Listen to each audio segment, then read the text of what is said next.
This segment is sponsored by John C. Flood. Well, winter is here, but is your house equipped to handle the cold? Well, here to help us navigate heating our homes is Chris Thompson, Vice President of Marketing with John C. Flood. Welcome to Good Morning Washington. Thank you for having me. So what's the first tip for homeowners? A smart thermostat. Everything now is AI and smart driven, and it's obviously very, very important. And smart thermostats are extraordinary now at helping people maintain the temperature in their home at a very efficient and cost saving. I have an Ecobee myself, and when you connect it to the internet and your network, and much like me, where I live in Falls Church City, Dominion Power is our provider, so you can connect directly to Dominion Power, and it will monitor the hourly rates that electric is costing you, so you can manage that, and it will automatically do that for you during peak times, like the last couple of weeks when it's very, very cold. People were just keeping their heat on all the time, and they're going to get some extraordinary bills. This thing will manage it in a much more efficient way that you're going to find the best times to run your system in the most cost-efficient way. Yeah, I mean, this time of year, all of our prices for our bills are going up, so anything helps. And I think that, Right. Getting on top of AI and how tech is changing is such a great way to watch your prices. Absolutely. Another thing that lets in a lot of cold air is windows. They do. Any tips there?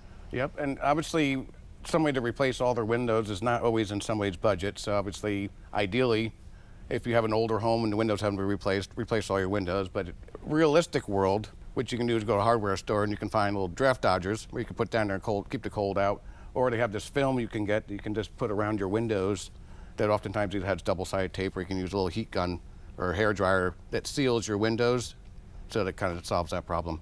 And it's very cost efficient, and it'll save you money. I mean, again, Two big big things. Yeah, exactly.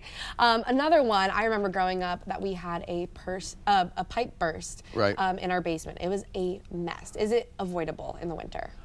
It can be very avoidable, and I think a lot of people don't pay attention to it because the last few years in the DMV has not been significantly cold, so people kind of is out of sight, out of mind for pipes. But in the last 2 weeks, I think people are really going to become a rude awakening because it has been very cold. So any of your exposed pipes, older homes have copper or galvanized steel pipes, which when they get cold and freeze, they do not expand. So what they do will burst. So ideally what you want to do is get some insulation. You can go to a hardware store and they have these little insulation things, like the tube things you get from the pool. They actually have those for pipes and that sort of thing. You can put those on pipes or wrap them with blankets, towels, whatever you want to do to keep those pipes warm.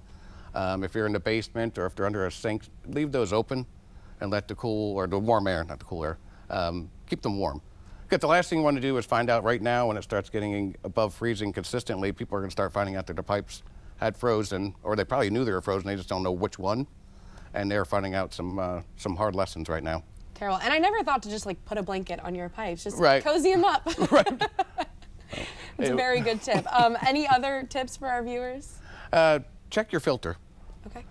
People, when we go to homes, a lot of times the first thing our technician will ask is, when's the last time you changed your heating system or your HVAC system filter? And they will say, what filter? So that's very, very important. That is like the first line of defense for your system, is make sure you check that filter and change it regularly, and especially recently with people using their heating system as much, because that system needs to pull air through, and like anything else, if that's clogged, it's going to restrict the airflow, and it's going to make it work a lot less efficient, and it's going to cost you a lot more, and you're going to have a lot more breakdowns.